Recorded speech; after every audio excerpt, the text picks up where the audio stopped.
The Amityville Horror would never have been written if it weren't for the fact that a family living in the house prior to running away from it was wondering whether they could get a priest in to get rid of whatever was bothering them in the house.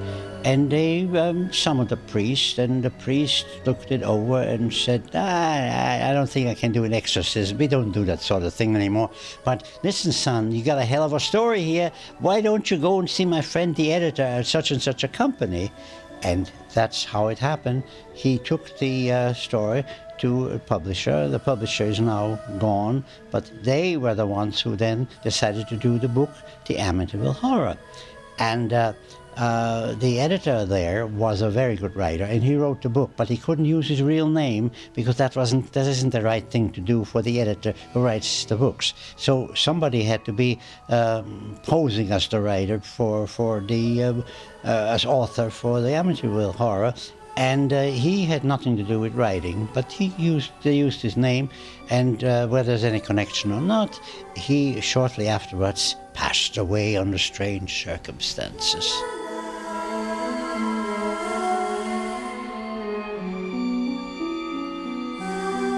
Now, the house that you see in this very interesting film is actually located in southern New Jersey.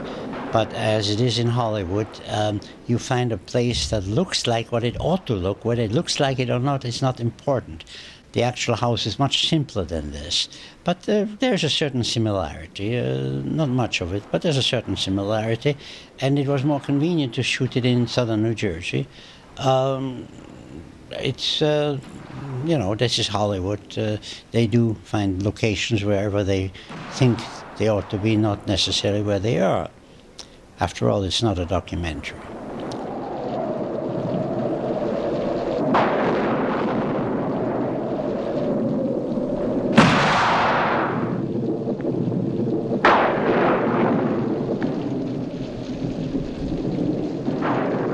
What we're seeing here is the DeFeo murders.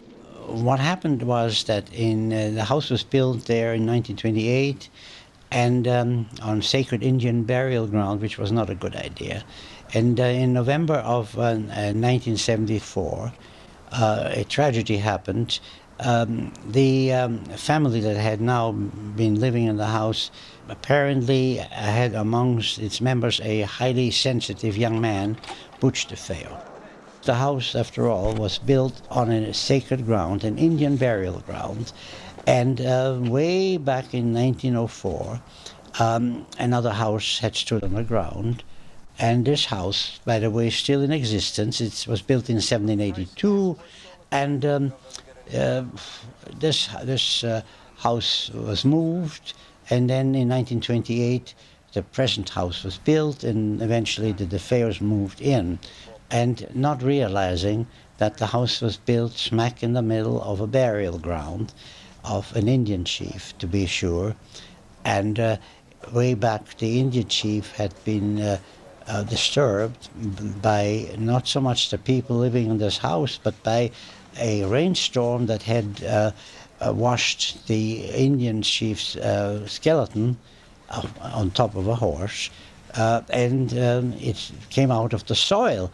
And a youngster walked by, broke off the skull, and played football with it. And after that, one thing after another happened in the house. People got divorced when they were perfectly happy. People just moved out shortly after they moved in.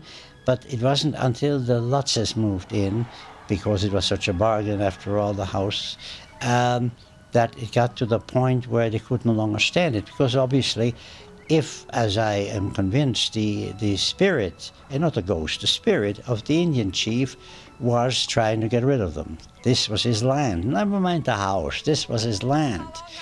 This is a sacred ground. Nobody had a right to live on this land. And so he would do anything in his power to chase them away, and the only way that would work by frightening them. And he frightened them.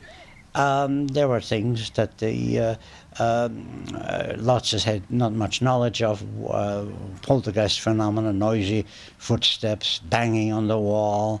Those things really happened, and Finally, they couldn't take it anymore, and in the dead of night, they decided to quit the scene, and they ran out in the middle of the night and never came back. There's nothing like it on the market. Originally, there was a house there built in 1782, a wooden house, modest house.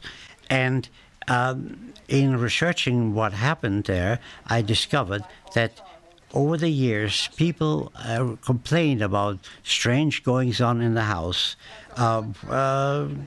phenomena that footsteps and noises and so on, but things that frightened people over the years, and people would move out very rapidly after a month. A couple that was very happy all of a sudden started quarreling with each other and divorcing each other.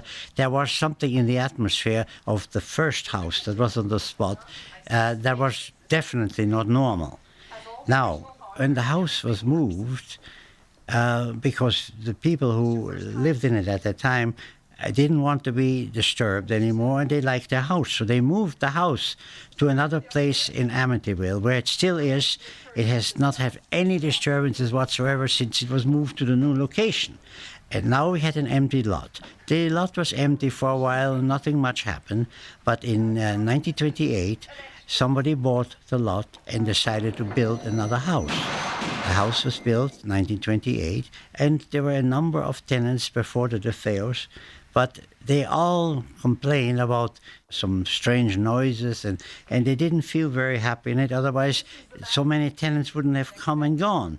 And in the end, the DeFeos moved in, the couple and 4 children, 2 boys and 2 girls, and of course, the phenomenon continued for the DeFeos. Now, they were Roman Catholic, and the father believed that if he planted some lilies, believe it or not, some lilies, and put some saints, some figures of saints in the garden, that would sort of clean the house from whatever was there. I don't know why he thought so. It didn't do a damn bit of good. But he said so, that it might help. But instead of that, the statues were broken, and the plants were torn out of the soil by unseen hands. It didn't go down well with Senior DeFeo, but he liked the house and he stayed. And then, of course, Junior got into the story, and Junior was a very volatile young man. Was he on drugs or not? We don't know. There have been allegations that he was. But he was extremely high-strung. And he may have been the medium for the phenomena that followed. At any rate, for no reason whatsoever, there was a quarrel with his father, but that was not enough of a cause for him to kill his father. In the middle of the night, it was in November of 1974, 4 o'clock in the morning, he got out of bed, took a rifle, which was in the house, and methodically, slowly, one by one, went from room to room in the house. The rooms were right next to each other, and shot whoever was sleeping in that room. Now, the strange thing is that nobody got up and ran. The people in the room next to the one where somebody had just been murdered should have heard the shot, but they didn't. They didn't hear anything. Nobody heard any shots, not even in the neighborhood. The neighbors didn't hear any shots. Nobody heard the shots. And I explained that to them, that when there is a psychic presence, especially one full of anger, that will make it impossible for sound to travel in the normal way.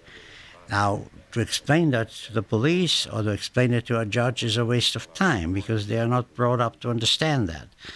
But that's really why they didn't hear it, unfortunately, so they were all dead before the hour was out.